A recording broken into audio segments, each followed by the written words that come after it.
What up, everybody? Jason Lee, and this is Hollywood Unlocked Uncensored. That's right, man. DJ Damage checked in. And your boy Giovanni Watson. Hold on. So here at Hollywood Unlocked, we all know we start off being very reckless, but we're going to get serious real quick with you and just remind all of our audience about an interview that we had before. But first, let me introduce Cody Medler. He's been here before with Barry Ivey. So for Rampage, who hasn't been here, and for those of you listening for the first Rampage. Look how he starts off. Taking shots already. Because I just got an email about the fucking UFC fucking Rampage. Oh, got you. Let me start. Rampage Jackson. Okay. It ain't even started yet. We're not gonna be reckless right now. For Damage, who wasn't here before, and for our audience that may be listening for the first time, I had taken an Uber ride and we met Cody for the first time. Me and my friends had met Cody, and we started talking about what his passion was, and he shared his story with me privately about helping Barry Ivey. And Barry since then came on the show. You remember when Barry was here? Oh man, I do. That was one of my favorite interviews. Mine as well, because it humanized, I think, the homeless experience, and it also, I think, brought a sense of humanity to our conversation, because I think in many ways we don't help each other as much as we should.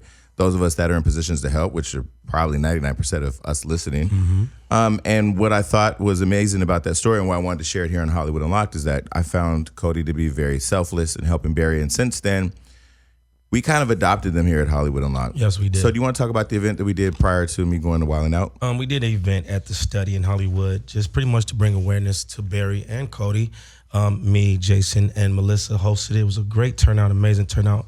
And we told his story on stage, and people opened up their pockets and their hearts to Barry. And he left there with some money in his pocket on a night that was contributed to him. And the idea was that, and the funny thing about that night was Cody and Barry had come there, and it was the first time they had both had bottle service. Yeah. So we popped a couple bottles, we sat there and we talked. I don't think Barry drank, but, Cody sipped a little bit, but we popped some bottles and we talked. We had a good time, and then they were both able to get up on stage and to share their story. What came out of that was a lady in the audience assisted homeless people with living situations, and so she took down Cody's number and had worked with Cody to find Barry a place to live. Since then, we also got Cody signed with a commercial agent, so he can further his dreams and his career, and he's been out there hustling and grinding. So. Unfortunately, we're here to share bad news that last week Barry passed away. So I got an email at Hollywood Unlocked from his family, reached out to Cody, and he confirmed it. So we invited him back. So yeah, here we are. So do you want to share what happened or what you know of what happened? I got a call from Barry's sister this past Friday. And it was just a message, and she was in tears. And essentially, she just kind of dropped the news that Barry was found. He passed away at his fucking place, behind the car wash. And he fucking. So how long had you been helping Barry? It's been has it been a year or two?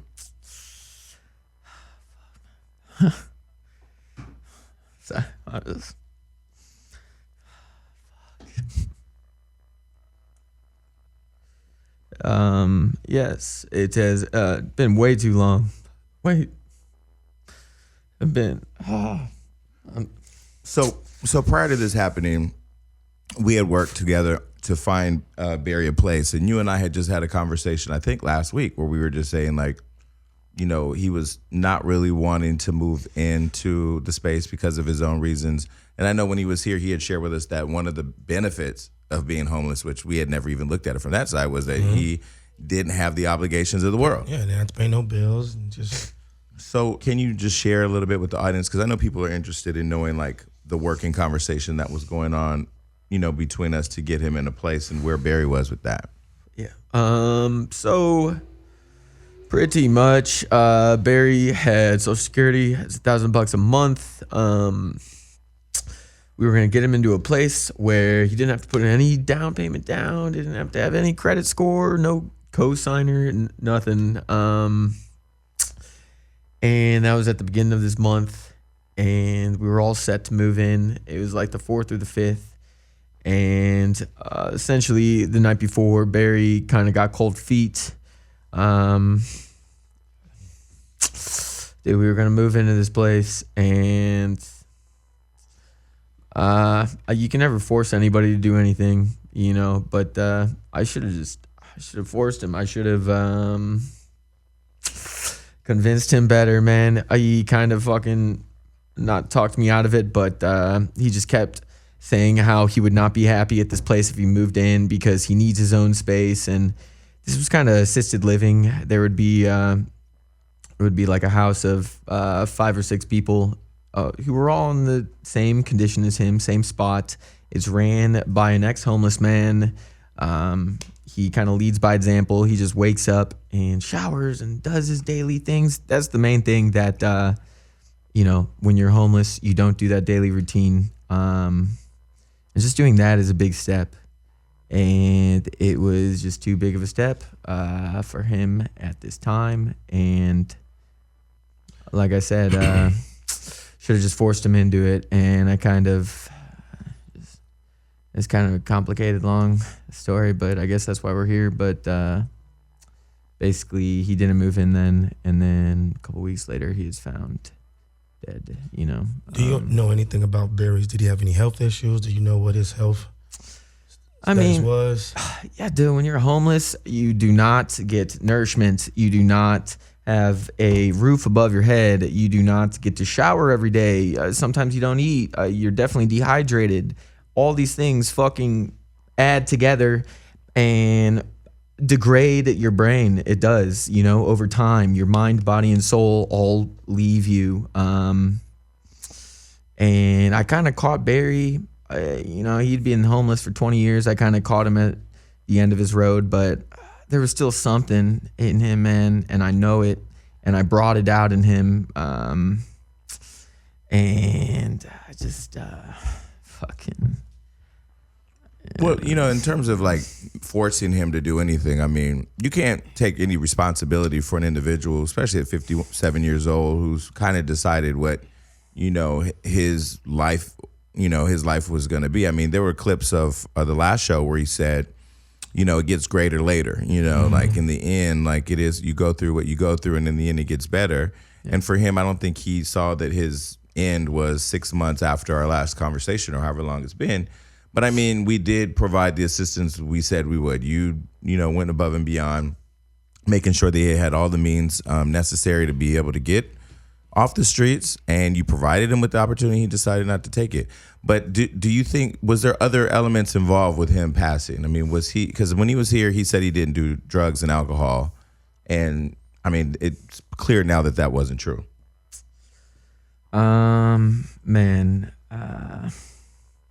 that is true. I kind of did feel just mixed feelings on saying this because of his family members that I just feel incredibly indebted to. I know you say don't, you know, feel down, but I will definitely hold on to this for a while. I know I could have saved this man, but that being said, he did OD. I didn't want to, I don't know. Like I said, mixed feelings on saying this because it kind of paints him in a bad light. But this is the truth of the matter, man. Fucking drugs get you. And when you were homeless and you were on the streets and you were cold and you were lonely and you're by yourself and life just sucks, like a little bit of drugs kind of gets you through, you know? But we all know it's never just a little bit of drugs, you know? It always adds up. And it fucking got him. Wow. You know? So, yeah. So what were the takeaways from the last time we all had a conversation here? What did you leave with and what did Barry leave with? I mean, was he hopeful that things were going to get better? Or hopeful. Huh. Which is, you know, the worst fucking part. I know that, man, he's obviously such a bright, vibrant soul to everybody. He throws on the smile, but me and him have a lot of similarities. That's kind of how we clicked up. But I could just tell, man, you can see it in his eyes. He's a very lonely person. very sad. He's by himself, not the best conditions, but he throws on the smile for people because he cares about people, and he never wants to put him not first, but his problems are nothing to him. He just wants to shine to the world, and fucking. So let me ask you this: after he got up in circles. After he got up at the event and told his story, what was the conversation you all had after that? After the event, I guess really we were talking about moving into this place. I mean, that's kind of how it's been. I always promised him that we'd have a fucking steak and wine dinner in his new apartment. And, it was a lot of that talk. It was a lot of hopeful talk. It's kind of how I am. I try to stay positive through thick and thin because positivity will always help no matter where you are in life. And he felt the same way. And we kind of dreamed about this day he'd be in the apartment, But I didn't think it was a dream. I thought it was very practical, and it was practical. But he... every time he described it, it was kind of dreamlike to him, if that makes sense. Fucking, do you feel like if he had got into the apartment that his demise wouldn't came, or was it kind of... I don't know. Yeah, Barry, I love him to death. He's just the most interesting, most complicated person I've ever met. I feel like if he was in his own place, I think he would be alive, but drugs did take him out. So who is to say that if you have a place that you can't do drugs in it? Obviously you can, but I don't know. Drugs are a coping mechanism to fucking get you through tough times, and like I said, I don't know. I feel like. What was your last conversation with him? I feel like he'd be night before, like the day that we were planning on moving in. It was like the Saturday, and then I had to leave the next day on Sunday, because somebody told me that before I can help anybody else, I got to take care of myself. And my life is just so frazzled and everywhere right now, and I don't sleep, and I'm always doing a million things, and I feel like I'm always letting people down because I'm always getting engaged in too many fucking things, and I kind of put myself before other people. I did the show where they flew me to fucking New York, and this is like a big opportunity for me. And it just fucking sucks that when I left to do this fucking thing, and when I come back, this Barry is fucking dead, And I feel like if I wouldn't have done this job, I could have, had another fucking 2 weeks or so to fucking... Well, let me stop you. I mean, I totally understand, like, your loyalty to and commitment to helping Barry and really feeling down about his death. And, I'm sure a lot of us at this table have experienced death with a lot of close people. I've told my story many times of my brother where I had a going-away party, invited him, and he got murdered. And I understand guilt, and I get that. But having worked through it and understanding, like, everybody's story is kind of written, right? All of our paths to where we are and where we're going to be, I feel there's a higher power that's navigating that. And who's to say that Barry telling his story here and then, dying shortly after wasn't, to create a bigger conversation? We're having another conversation about it now. You have to work, you have to continue to be stable because you have your life to do. So that's not necessarily your responsibility. I know that you were going to say something? No, I was going to say the same thing. I mean, it's all about perspective. Looking at his life, you don't know where you came in, and maybe you brought closure to it. It's hard to sit there and blame yourself for a story, like you said, was already written. But at the same time, maybe you completed the story. Maybe you brought something into his life that he would have never had. And that's just sometimes how it's written. But you can't put it on yourself for not trying to better yourself and put yourself in a better position, because that's the only way you can help the next Barry. Maybe this is something you look forward, and maybe your career will spawn from this moment, this happening, because you actually have a compassion for other people, and a lot of people don't have that kind of compassion. I agree. Well said. I agree. And think of it, 20 years he was on the streets and found comfort being homeless. And then in 20 years, he had you help him to find that he could, get off the street. And maybe that was the end of his chapter. Maybe that was the end of that chapter, And so now, going back to my original question, what was your last conversation with him? Do you remember that? Yes, it was outside of the place where I met him fucking 18 months ago, He really only has 3 spots that he kind of frequents. It's the CVS, this Cactus Taco on Vine Street, and sometimes he is at a Winchell's on Vine Street. He is Mr. Hollywood. He never kind of leaves this like freaking 3-block radius. That was another reason why he didn't want to move into the place. He just loved Hollywood. He loved being in it. So tell me about the conversation. It was basically him telling me that he was not going to move into the place. And it was just, I was frustrated, but I also was trying to understand him. And I didn't want to force him to do anything that he didn't want to do. Like I said, if you're forcing people, then it's not the way to do it. But dude, I've seen him like this before, but he was just like covered in ants. It's a weird way to say it, but it's the truth. I've seen him many a times at one of these 3 spots where I'll just show up and he'll be smiling, talking to somebody, and he'll be like, "Oh, Cody, great to see you."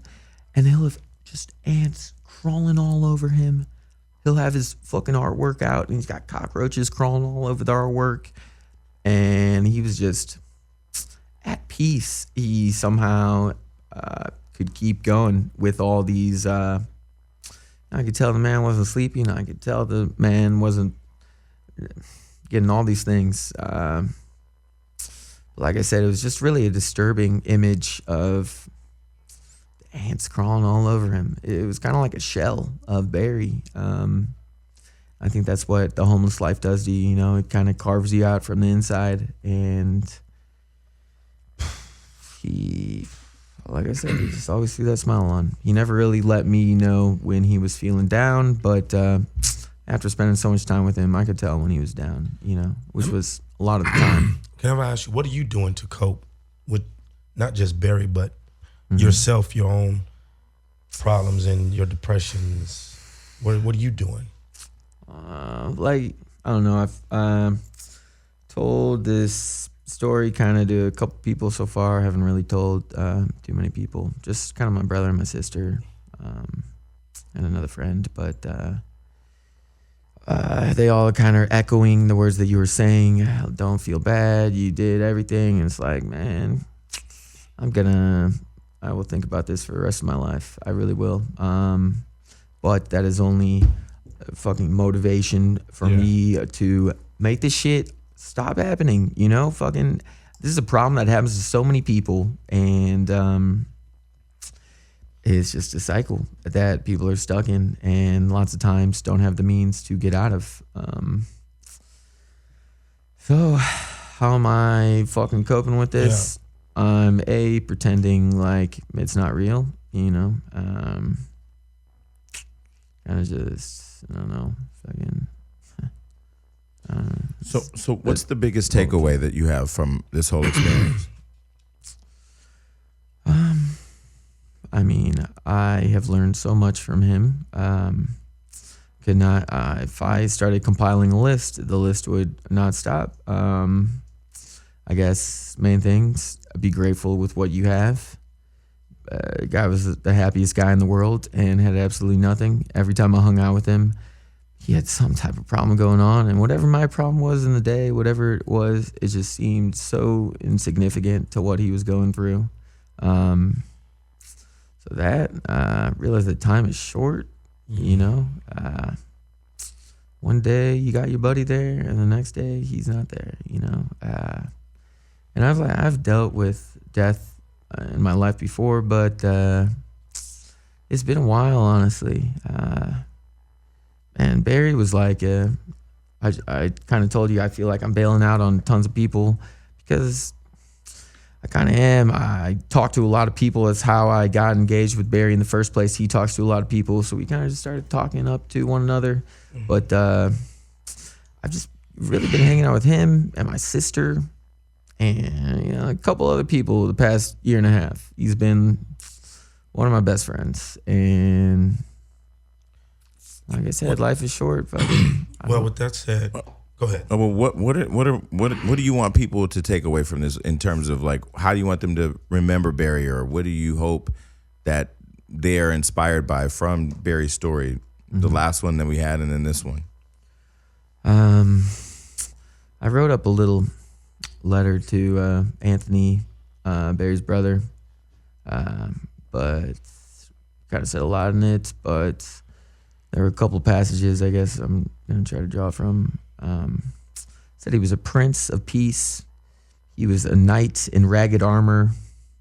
He just blazed through the night. He was a phoenix. He shined light upon the world when he had nothing, There was a quote. I got so many freaking quotes from this man. He just was a genius, low-key genius that people didn't listen to, But he said, I had to become no one so that I could become someone to everyone. If that makes sense. Perfect sense. He totally had to get rid of all of Barry, which he did. Homeless life totally ripped him apart. I know it did. But once he had nothing, he was like, well, now I can just smile and be there for anybody I need to be because I got nothing. And it doesn't matter. I can just help people now and be nice and get through my day. That's what I thought was one of the most interesting parts of the interview, where he said the first night he slept in the park, he woke up without a care in the world and just decided he was just going to stay on the streets. Exactly. He loved the streets, man. He did. But I don't know. So what's next? Have they had his, what are they having his services? Have they had his memorial? Are you going to it? If anybody want to donate, is there anybody that can email or send money to? One reason why I wanted to come on the show is because they're not having services, but Barry's family is going to have Barry cremated because they don't want him just kind of in the ground, bugs crawling on him. Fucking, he's had enough of that kind of. So they're going to cremate him, and they're going to kind of divvy his ashes up to his relatives. And I was talking to his sister, and I'm so sorry that I'm saying all this shit on this show right now, but I'm kind of only saying this so that we can get this paid. We got to help these people out, man. Essentially, it's like $800 to cremate Barry, and I don't know. Any dollar that anyone could possibly give, I owe everybody so much. I owe their family so much. I owe Barry so much. If anybody donated, I will make it up to you somehow. I don't know how, but I promise you I will. Essentially, we need $800, but I owe them 8 million billion trillion How can they dollars, and you? that won't even be. For anybody watching, how can they get that to you? Email, anything like that? So it's not to me. It's to one of Barry's relatives. I'm gonna have to. My phone doesn't. So dumb, but my phone does not charge, and I can't open up my phone right now. And I got the link, so I guess I'll have to give that to you guys. Well, you can just get the link, and as we always do in this show, the link will be right here, and so people can click it. And please do. Like I said, $1 is $1. But we have we have way more than 800 people to watch this show, so I think you'll be I'm good. hoping. I think so. Especially with all the amount of love and support that you guys gave on that first video. Did people reach out to you? Yeah, a lot of people reached out to me, man. I don't even want to look at the camera because I'm so fucking embarrassed and so fucking ashamed and so I just feel like a piece of shit. Why man. you feel like that? You shouldn't feel like that.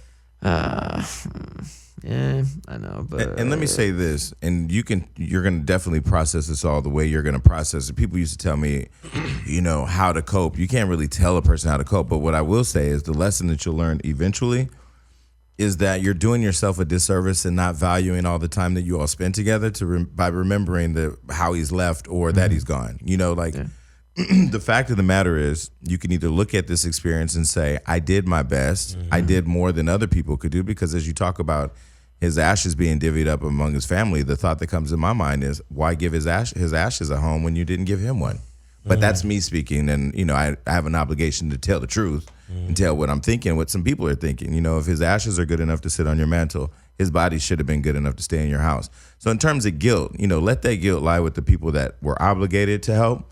You weren't obligated, but I think in telling your story, the audience who's now become invested in, thousands and hundreds of thousands of people have looked at the videos and have shared or whatever, you kind of have to, in my opinion, continue to be that light in shining on this topic so more people get motivated and inspired to get involved. Because again, there's everybody sitting at home. I mean, one thing I got from Barry that I walked away with was, I complain about stuff and I'm comfortable, but I complain of not having enough when there's a person that had nothing and was happy and excited and whatever. So, I was able to take away from that. I can't let the death of him and the fact that we weren't able to finish the story detour me from using my platform to say how amazing his story was. You know what I'm saying? Mm-hmm.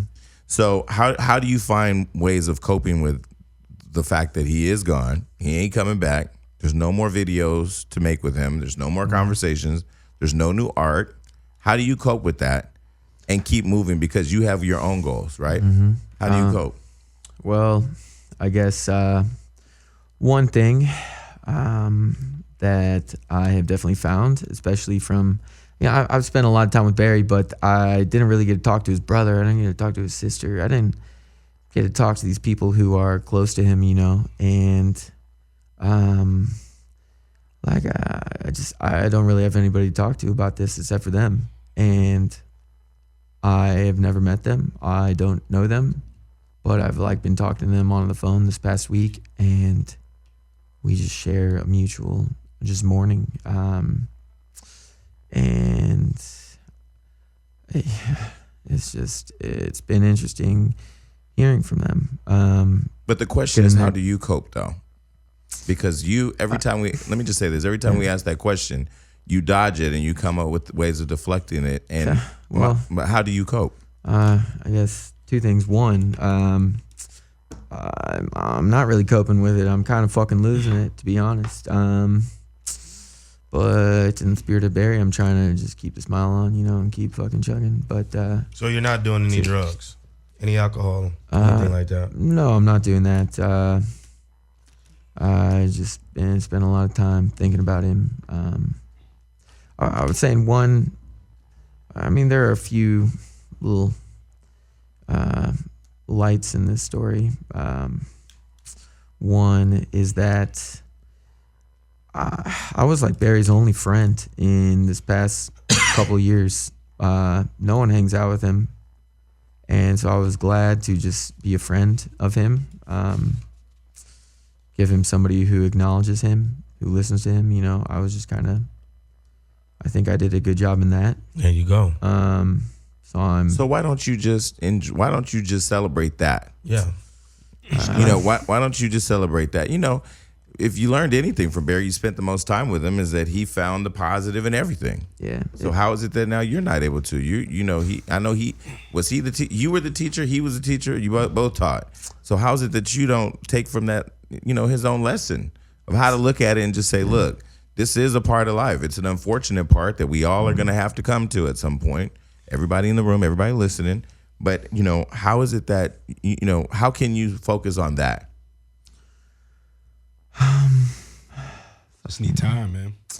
Yeah, I don't know. It's just not a time to celebrate, Not celebrate. I just down the road, I will see these things, but right now, kind of tunnel vision and just need to I do so many things. I need to get a lot of shit done right now. And that's what you got to hold on to, because with that being said, coming out of your mouth, you got a lot of shit to get done. Do not allow yourself to fall in that gap, because right now you're in a very pivotal, vulnerable moment, and you can go left to right, the red pill, the blue pill. So do not allow yourself to fall deep, man. Yeah. You did a great job, man. You did it. I wouldn't did it. I'm gonna tell you the truth right now. Yeah. I wouldn't did it. I was gonna say, man, sometimes when a situation seems like the end, it's the beginning. There's so many people that overlook homeless people or never give them 2 seconds of their day. And you're telling me a story. I don't know anything about this story until today. I have so much compassion for this guy. And every day I look at homeless people and don't pay them, any mind. So when something seems like it's the end, it's the beginning. Like, you are creating a platform and giving compassion to people who are people, that people look at, they're not people. That's a person. That person had a family. Exactly. So I think you need to look at it also, when you can, that way, and keep pushing forward. Keep finding other people you can help and do what you can. You can't always look at the situation like you failed someone. You didn't fail anybody.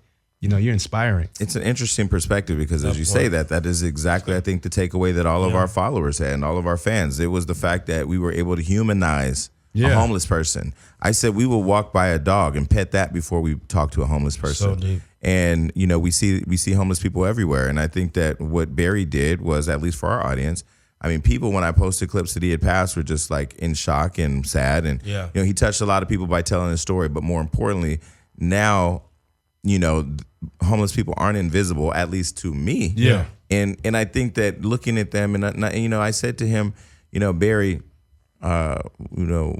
what do you think about, or what do you think people should say or should think? And he said, this could be anybody you love. I could be anybody you love. Your mother, your father, your sister. And there are a lot of people that are one circumstance away from being in the same position. So, for that, I would encourage everybody listening to the show now to go back and watch the interview, share the interview, take away, from Barry what he bestowed on us here.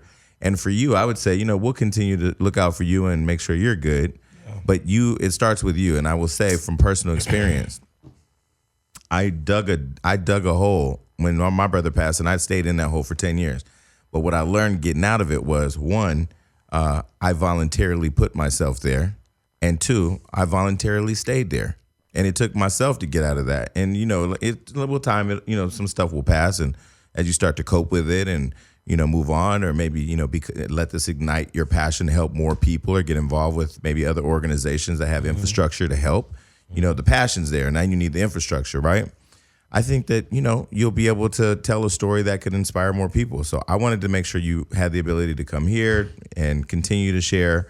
And so I'll let you get the last word. So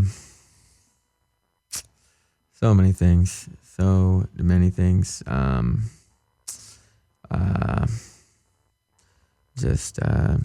No amount of words I can say right now will bring him back. That is an absolute fact. Just cherish the people that you care about, because life is short. Do what you can do. Everybody's going through their own hell, and I think the people who throw on the smile and keep it positive are very encouraging and are unique to this world, because it's easy to get bogged down in your little problems. Your phone doesn't work, fucking whatever it is. It's nothing compared to the larger problems out there. And man, I don't even know. I'm so sad. I lost a buddy. I let him down. You gotta stop saying that. You didn't let him down, bro. Well, let's say that Cody's on his journey to mourn and accept and to survive this experience, and I'm confident he's going to. You are. And I'm going to continue to offer our relationship to you to do that. And we have a lot more work to do in helping you as well. So for people who want to get in touch with Cody, we'll put his Instagram up, frequently on the lower third, so you can DM him directly and help him.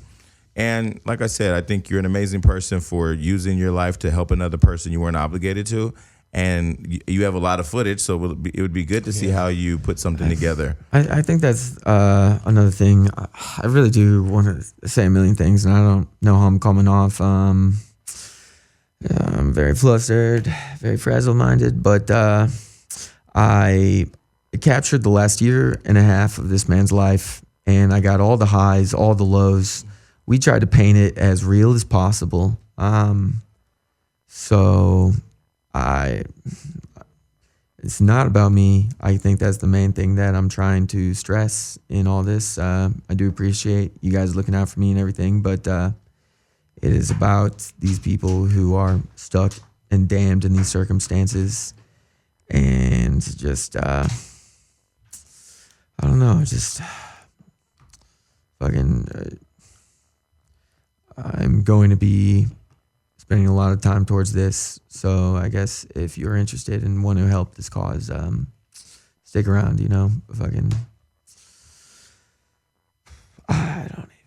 I just, Well, listen, I think we've said a lot. Interviews kind of all over the place, but Well, let me say this because I want to make sure that, you know, if you when you gather your thoughts and when you gather your feelings and when you've worked through it a little bit more, I know this is really sudden, you know, let's talk again. You know, we're here. But until then, people should reach out to you by just sending you a message on Instagram. And just, you know, we'll continue to monitor this. And main thing, please, I don't got $800. Please, can somebody help me pay for this fucking cremation? I at least fucking owe it to the man to, you know, get this fucking done. Please, anybody, any dollar, like I said. We'll be sure to put the link up when you get the information out your phone or where they can send it to. I appreciate it. Can't tell you enough.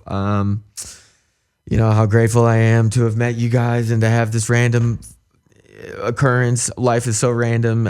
That's kind of how me and Barry met in the first place. It was a random thing, and just life is just so brutal, man. It is, and it's beautiful, and it's just disgusting at the same time. And but just find the positives, find the beauty whenever you can, and look out for those people that you care for. And even if you don't care for the person, still look out for them, because we're all human. We're all gonna die. Fucking life is so short. I just really appreciate it, and really just try your best and be humble. And for Barry, you know, All right. for Barry. Well, thank you, Cody, for coming on, man. We love you. Rest in peace, Barry.